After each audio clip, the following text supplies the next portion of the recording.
L'idée non plus n'est pas de tout finir, de tout dire aujourd'hui, mais c'est surtout partager cette pensée que je sens vraiment dans mon cœur et dans mon esprit. J'ai sous-titré cela « Les terres du prophète ». J'aurais pu dire « les patries du prophète », mais alors, il en aurait combien? Mais j'appelle ça « les terres du prophète ». Luc chapitre 4, versets 21 à 30 dit. Luc chapitre 4, versets 21 à 30. Alors il commença à leur dire, aujourd'hui cette parole de l'écriture que vous venez d'entendre est accomplie. Et tous lui rendaient témoignage.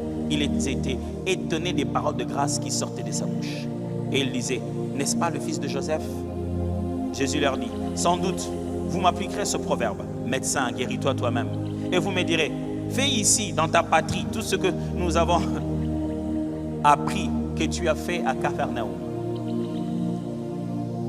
Mais, ajouta-t-il, je vous l'ai dit en vérité, aucun prophète n'est bien reçu dans sa patrie. Je vous l'ai dit en vérité, il y avait plusieurs veuves en Israël du temps d'Élie. Lorsque le ciel fut fermé 3 ans et 6 mois, et qu'il y eut une grande famine sur toute la terre. Et cependant, Élie ne fut envoyé vers une seule, aucune d'elles, si ce n'est vers une veuve, une femme veuve à Sarepta, dans le pays des Sidon. Il y avait aussi plusieurs lépreux en Israël du temps d'Élisée, le prophète. Et cependant, aucun d'eux ne fut purifié, si ce n'est Naaman, le Syrien. Ils furent tous remplis de colère dans la synagogue lorsqu'ils entendirent ces paroles. Et s'étant levés, ils les chassèrent de la ville. Ils le chassèrent de la ville. Ils le chassèrent de la ville. Ils le chassèrent de la ville. Ils le chassèrent de la ville. Et les menèrent jusqu'au sommet de la montagne sur laquelle leur ville était bâtie, afin de le précipiter en bas. Ils les menèrent afin de le précipiter. Toi, tu es déjà fâché à cause des commentaires sur Facebook. Est-ce qu'on t'a déjà chassé de la vie? Mais Jésus, passant au milieu d'eux, s'en alla. Il faisait ça si facilement. J'aime toujours imaginer à ce moment-là. Comment il a fait pour passer au milieu d'eux et s'en aller? Non, il était trop fort. Si vous n'avez peut-être pas attiré attention, nous sommes dans Luc chapitre 4, nous sommes à l'entrée du ministère de Jésus. Il vient d'entrer dans la synagogue, il vient d'annoncer la prophétie d'Ésaïe, l'Esprit de l'Éternel est sur moi. Et après son discours, c'est là qu'il dit, vous me direz, donc il prophétise, vous me direz, médecin, guéris-toi toi-même. Et il prophétise, ce n'est pas encore arrivé. Il dit, vous me direz, fais ici les miracles qu'on t'a entendu faire à Capharnaüm. Il n'en a pas encore fait à Capharnaüm. Il leur dit déjà qu'il se passera qu'à Capharnaüm, il y aurait plus de miracles qu'il y en a dans sa propre patrie. Et il leur dit parce qu'un prophète n'est pas reçu dans sa propre patrie. Il utilise très bien ce terme. Je vous l'ai dit en vérité, aucun prophète n'est bien reçu dans sa patrie. Est-ce que vous pouvez m'aider à dire ça aux voisins? Aucun prophète. Rappelez-lui le côté aucun. Aucun prophète. Avec ou sans affiche, aucun prophète. Avec ou sans bonne réputation, aucun prophète. Jean chapitre 4, versets 39 à 52. Plusieurs Samaritains de cette ville crurent en Jésus à cause de cette déclaration formelle de la femme. Il m'a tout dit de ce que j'ai fait. Ils ont entendu la démonstration prophétique. Aussi quand les Samaritains, c'est Jean chapitre 4, 39 à 52. Ainsi quand les Samaritains vinrent le trouver, ils les prièrent de rester auprès d'eux. Ah, ici on lui demande de rester. Là-bas on l'a chassé pour pouvoir même le précipiter. Toujours le même gars. Mais ici on dit, est-ce que tu ne peux pas étendre un peu ton visa? De rester près d'eux. Il resta là 2 jours. Un beaucoup plus grand nombre crurent à cause de sa parole. Ah, là-bas on les chasse parce qu'on est fâché. Ici, on continue à croire davantage à lui. Incroyable. Et il disait à la femme, ce n'est plus à cause de ce que tu as dit que nous croyons, car nous l'avons entendu nous-mêmes et nous savons qu'il est vraiment le sauveur du monde. Après ces 2 jours, Jésus partit de là pour se rendre en Galilée. Car il avait déclaré lui-même qu'un prophète n'est pas honoré dans sa propre patrie. Et comment vous sentez des verbes maintenant? Lorsqu'il arriva en Galilée, il fut bien reçu des Galiléens qui avaient vu tout ce qu'il avait fait à Jérusalem pendant la fête, car eux aussi étaient allés à la fête. Il retourna donc à Cana en Galilée. C'est où Cana? C'est l'endroit où il a fait son premier miracle. Il retourna donc à Cana en Galilée où il avait changé l'eau en vin. Il y avait à Capernaum un officier du roi dont le fils était malade. Capernaum, il avait déjà prévenu qu'il se passera des choses à Capernaum. Ayant appris que Jésus était venu de Judée en Galilée, il alla vers lui et le pria de descendre et de guérir son fils qui était près de mourir. Jésus lui dit: si vous ne voyez des miracles et des prodiges, vous ne croirez point. L'officier du roi lui dit: Seigneur, descends avant que mon enfant meure. Va, lui dit Jésus, ton fils vit. Et cet homme crut à la parole que Jésus lui avait dite et il s'en alla. Comme déjà il descendait, ses serviteurs venant à sa rencontre lui apportèrent cette nouvelle: ton enfant vit. Il leur demanda à quelle heure il s'était trouvé mieux. Ils dirent: hier, à la 7e heure, la fièvre l'avait quitté. Un dernier texte. Marc chapitre 6, versets 1 à 6. Jésus partit de là et s'est rendu dans sa patrie. Il partit de là, il s'est rendu chez eux, dans sa patrie. Ses disciples le suivirent. Le mot qui est là veut dire là où il a grandi. Ça veut dire qu'on fait référence à Nazareth. Pas à Bethléem, là où il a grandi quand il est revenu de l'Égypte, à Nazareth. Quand le sabbat fut venu, il s'est mis à enseigner dans la synagogue. Beaucoup de gens qui l'entendirent étaient étonnés et disaient, écoutez, les autres étaient étonnés et ils disaient: waouh, madame, on ne croit plus à cause de ce que toi tu as dit, parce que nous-mêmes on a entendu, il est le fils de Dieu. Mais quand il rentre chez eux, il parle. Les gens sont aussi étonnés. Mais écoutez ce qu'il disait. D'où lui viennent ces choses?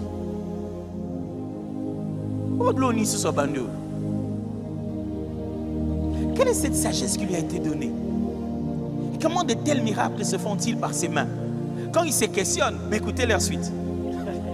Au lieu de dire: oh Dieu, et le Seigneur agit au milieu de son peuple. Écoutez-le. N'est-ce pas les charpentiers?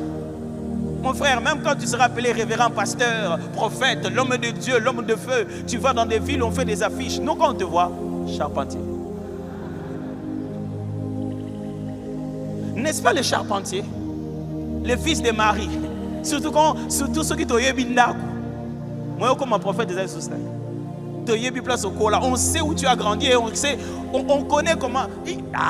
Il est devenu prophète depuis quand? Il jouait au football ici. Qui a dit que si tu joues au football ici, tu ne peux pas après devenir prophète?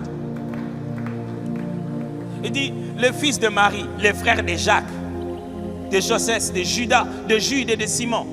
Et ses sœurs ne sont-elles pas ici parmi nous? Bon,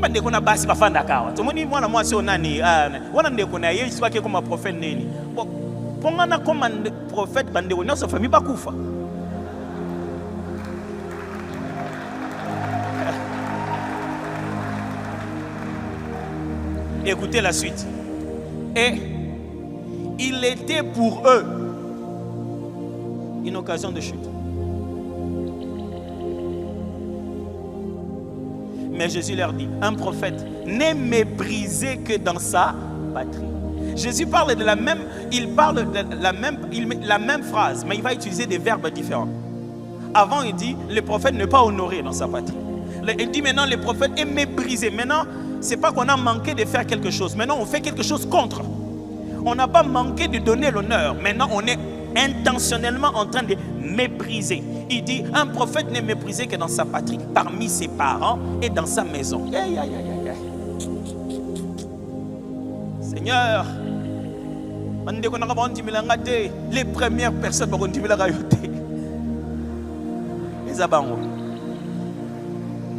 c'est tout ton baby qu'on a au footité. Prophète Awabi. Seigneur me parle, Seigneur me parle. Fouta nyongali pa langa kasi.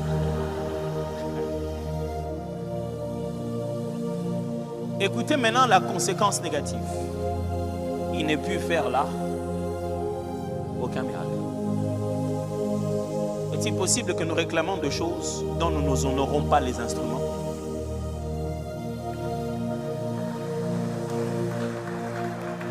Est-ce que quand nous venons dans nos églises, nous visualisons des miracles par une personne qui n'est pas de peau blanche? Est-ce qu'on a vu un paralytique? Mundele wana yo salam. Yo ebi place avanda. Tenal bona ningal. Po emo futo sala bongo boyede. Alors, tout le bona ningal.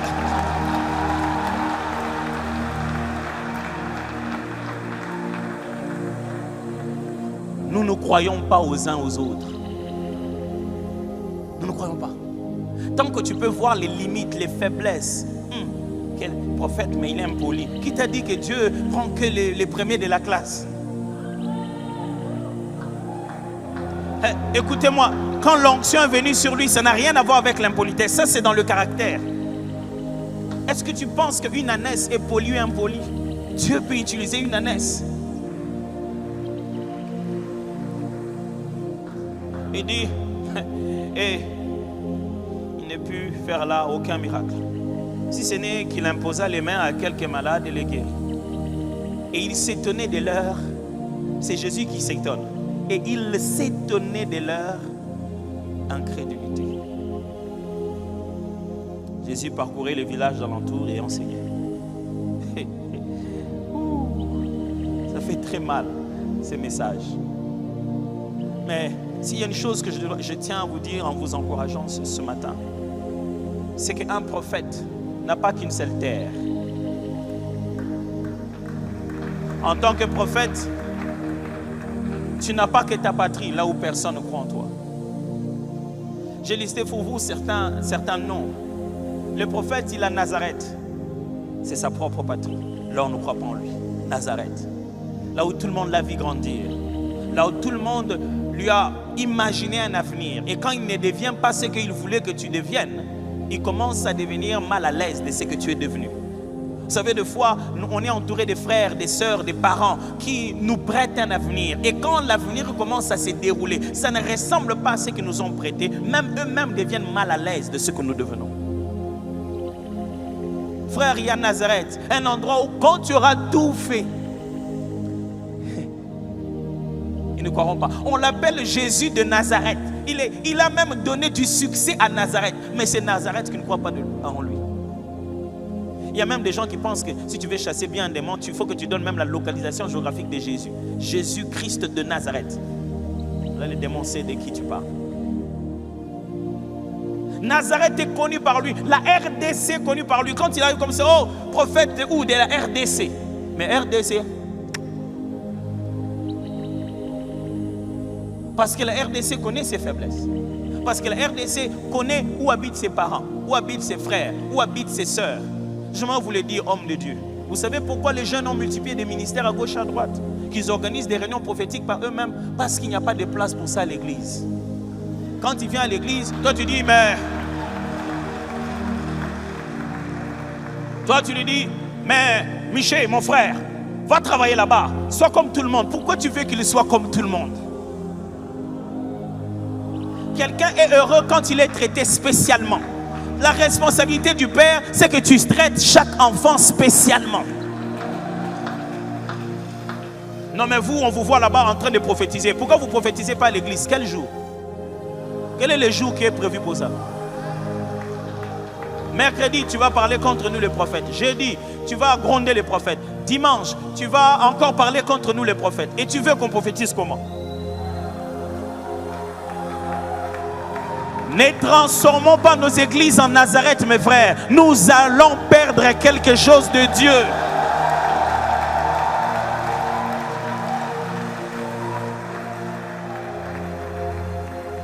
Mais lui, il est prophète. Mais pourquoi il ne voit pas tous les combats qu'il y a dans leur famille? C'est ça ce fardeau que Dieu laisse en nous pour que ça nous garde humbles. Autant il t'utilise pour beaucoup, autant tu n'arrives pas à savoir pourquoi ça ne marche pas pour moi-même. Non, c'est qu'il n'est pas de Dieu. Pourquoi lui-même n'a pas fixé tous les problèmes qu'il y a dans sa famille et il va seulement fixer seulement les problèmes qui étaient chez les autres. Ça arrive. Jésus a déjà prédit, ça dit, vous-même vous me direz, guéris-toi toi-même. Frère, c'est ce qu'on te répétera très souvent en tant que prophète. Toi tu vois, non? Vois aussi pour toi. Toi tu vois les gens qui sont bénis. Pourquoi tu n'es pas béni? Ce sont des combats différents. Ce sont des réalités différentes. Quand je reçois le mandat d'exercer quelque chose dans la vie de quelqu'un, ça n'a rien à voir avec mon école personnelle avec Dieu pour grandir. Ne me dis pas que parce que je suis malade, donc je n'ai pas le droit de guérir les malades. Ne me dis pas que si Dieu passe par moi, il doit tout fixer d'abord en moi, avant de passer à travers moi. Non, non, non. Au même moment, il me fait grandir. Au même moment, j'apprends, je grandis en même temps avec lui. Je vous en supplie. Ne transformons pas ce pays en Nazareth.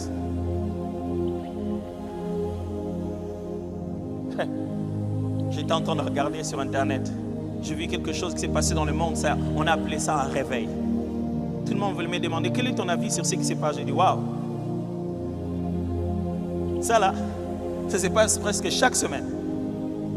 À Kin, au Nigeria, ça se passe partout. Ça passe pas en ligne. Ce n'est pas de l'autre côté de la vie. Du côté de ceux qui ont appelé ça réveil. Ce qui se passe ici, ça s'appelle excès des ailes.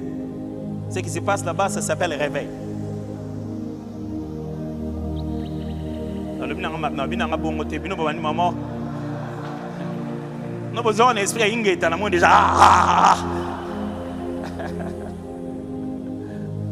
Ce que je suis juste en train de dire, c'est la même chose pour laquelle nous acclamons.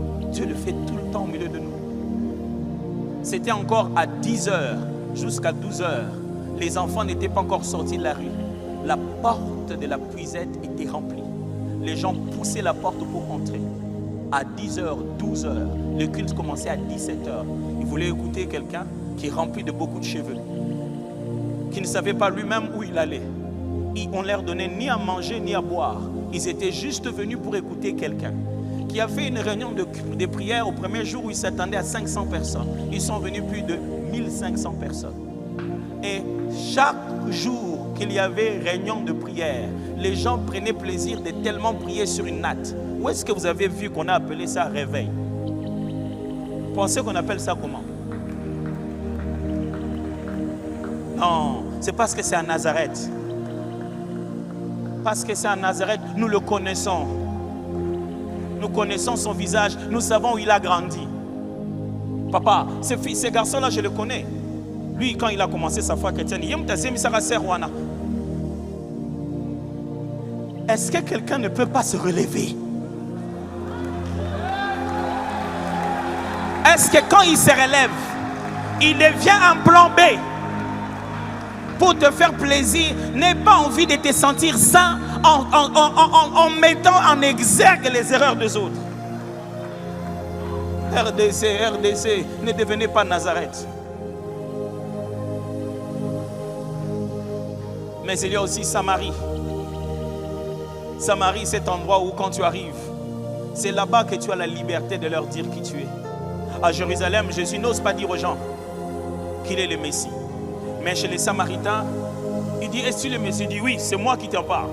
Jésus, mais là-bas, quand on te demande, tu dis, Olobiango. Mais ici, tu dis, oui, c'est moi. Ici, je me sens différemment. Je me rappelle quand je suivais mon père par-ci par-là, là où il allait prêcher. Deux fois, le jour d'après, il m'a dit, j'avais vu quelqu'un dans la masse là-bas. C'est comme si c'était toi. C'était toi? J'ai dit oui. Je le suivais vraiment comme on suit Jésus de lieu en lieu. Parce qu'autant j'aimais bien l'écouter dans ce cadre d'enseignant à l'église là-bas où il enseignait. Mais autant il y avait aussi un autre Roland Dallot que je voulais écouter ailleurs. Je voulais bien l'écouter à Samarie. Parce qu'il y a des endroits où parce que tu as grandi là-bas, on dit bon, la jeunesse, là-bas, même quand tu prêches bien, tu as des attitudes, tu as des retenues. Tu ne peux pas dire à quelqu'un que c'est toi réellement le Messie. Quand quelqu'un te dit, ah, l'homme de Dieu, dit non, par la grâce de Dieu.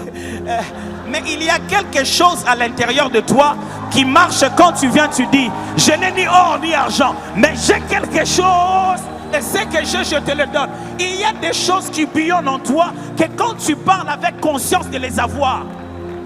Mais à Nazareth, on ne veut pas que tu dises que tu en as. Même quand tu sais que tu en as, si tu dis que tu en as, c'est de l'orgueil. Mais à Samarie, on t'a appelé parce que tu en as. On t'a dit, laisse vibrer cette chose-là. Je vous ai dit ici que le mot prophète, Nabi, signifie aussi bouillonner. Ça bouillonne à l'intérieur. Comme le psalmiste dit, des paroles pleines de charme bouillonnent en moi. Nos églises en chair sont venues des endroits froids. Ou même quand quelqu'un a beaucoup prié, il vient ici, rien que les regards des uns des autres. Je voulais dire vraiment quelque chose, mais je n'ai pas pu vraiment. Ah, mais ce qu'on a Talika Belonga Papa Nanyo, vraiment. Il y a des endroits où tu as envie d'arriver.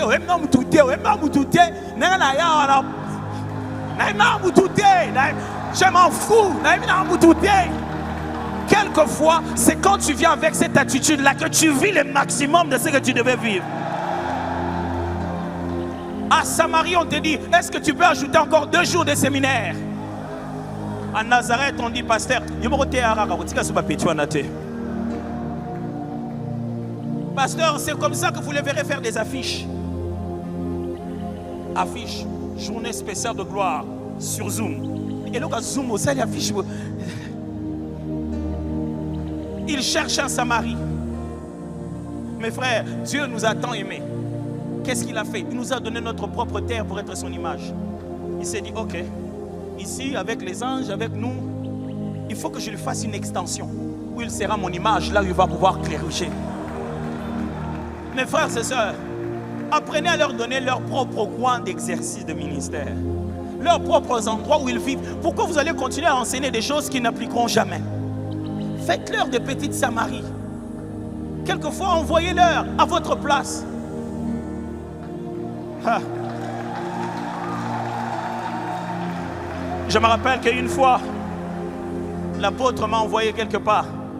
Je devais aller prêcher à sa place. Je disais toujours à ma femme, en tout cas, s'il y a problème de retard, je ne pourrais pas t'attendre. Là, quand l'apôtre m'envoie, je ne vais pas seulement prêcher à sa place, je dois venir à son heure, respecter l'accoutrement. Je dois être l'apôtre. Bon, on n'a pas les mêmes propriétés des cheveux, mais je ferai de mon mieux pour... Lui, il en a plus, moi, j'en ai moins. Je me souviens que je suis allé dans une assemblée, je n'oublierai jamais. Il m'a dit, est-ce que tu peux me remplacer? Je crois qu'il m'a appelé en plein milieu de la journée. J'ai dit à ma femme, ok, écoute, je dois le remplacer. On a pas Samarie ailleurs. Hein? Ce sont des Samaries juste comme ça. Nous sommes devenus comme ça. La Samarie te fait faire, te donne confiance en toi-même. Il m'a dit, ok, j'arrive là-bas, on prépare la prédication, je monte. Je vais prêcher, je prépare ma prédication, je vais prêcher. À peine que je commence à parler, les gens tombaient dans la salle. On dit, oh mon gars, qu'est-ce qui se passe ici?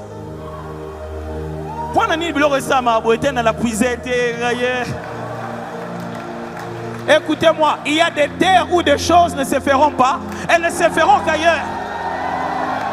Écoutez-moi, cher prophète, il n'y a pas que ta patrie. Dieu te prépare Samarie aussi. Tu ne vaux pas ce qu'ils disent là où tu es né. Tu vaux ce que Dieu veut que tu puisses valoir aux endroits où il va t'envoyer.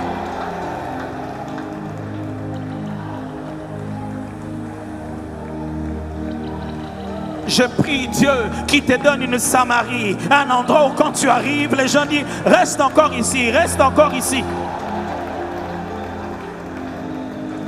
Un endroit où l'impact de ton don fait sa propre publicité. La femme est allée voir les gens, dit, venez voir, quelqu'un qui m'a dit exactement que Dieu te donne un endroit où quand tu parles, on commence pas à se poser les questions.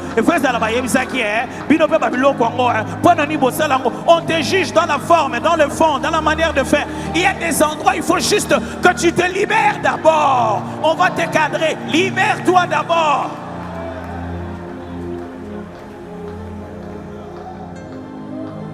Que Dieu nous fasse grâce, que dans nos églises, il y ait des Samaries. Que Dieu fasse grâce, que dans nos systèmes de travail, il y ait des lieux où on est en train de faire grandir des appels. Que Dieu nous fasse grâce, que nous ayons des personnes Samarie, des endroits Samarie. Écoutez-moi très bien, si vous ne traitez pas bien le prophète, il dormira à Samarie plus que prévu. Oh, il y a Mikolo et Komara, Akekuna, Mikolo et Komara, Akende Wapi, Mikolo Linga Kende Wapi. Sora ya binos, oh, alobaki, Akende Wapi Kasi. Samarie dit, envoyez-les nous si vous n'avez pas besoin de lui. Partout où je vais, on me dit, vous venez de la RDC, oui. Le pasteur Dalo, oui. Le pasteur Roland Dalo, oui, moi je le vois. Vraiment, envoyez-le nous, on a besoin de pères comme lui. Je vais à des endroits, on dit, vous venez de la RDC, oui. Le pasteur Marcelo, oh non, cet homme de Dieu là, envoyez-le nous si vous n'en avez pas besoin.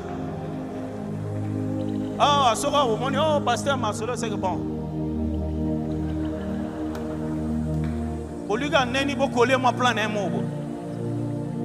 Alors, vous le verrez partout. Laissez-les aller en Samarie. Ici, vous les traitez parce que vous connaissez où il habite, vous savez comment il mange, vous les traitez comme ça. Dieu l'enverra. Dieu est tellement juste que quand tu étais tellement maltraité à Nazareth, il t'enverra lui-même à Samarie pour encourager ceux qui sont à l'intérieur de toi. Vous savez ce que j'aime avec nos amis nigérians, c'est qu'ils ont transformé leur Nazareth en Samarie. C'est-à-dire que dans leur propre maison, dans leurs propres assemblées, la façon dont ils reçoivent leur père, leurs prophètes, leurs messagers, ils les reçoivent.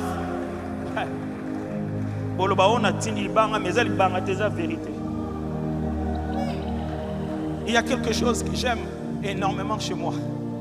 C'est que chaque matin, dimanche, lundi matin, je me réveille au son de ma propre voix. Je m'écoute dans un téléphone. Ma femme est en train d'écouter son prédicateur préféré. Que Dieu te donne une femme qui est Samarie, pas Nazareth.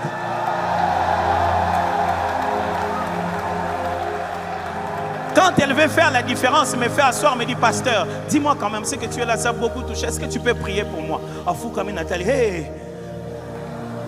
Rabashata rabababababa. Hey, yataraba. Celui qui vibre là, ce n'est plus le mari, c'est l'homme de Dieu qui est en train de vibrer à l'intérieur là. Que Dieu te donne une femme qui est Samarie, un mari qui est Samarie, des collaborateurs qui sont Samarie. Parce que cela, que tu vas rester même 2 jours de plus. À Samarie, on réclame que tu restes. On t'impose, on te demande même de faire plus. Je n'avais pas prévu beaucoup de miracles, mais papa Baka est belé. Il y a des cas qu'on ne t'amène pas. C'est pourquoi on croit que tu n'en as pas le pouvoir. À Samarie, on t'amène même des cas qu'on ne t'a jamais amené. Oh Dieu, fais que notre pays cesse d'être Nazareth. Fais que nos églises cessent d'être Nazareth. Il y a des gens qui sont connus dans des pays comme le Nigeria et vous ne le connaissez nulle part. Personne d'autre le connaît. Mais en Nigeria, on le connaît très bien. Il vit chez eux. On sait où il a commencé, comment il a prié, comment il a cherché le Seigneur. Et son église est remplie de Nigériens. Pas des gens d'ailleurs. Les gens qui l'ont vu grandir, manger, ils l'ont vu et ils croient en lui.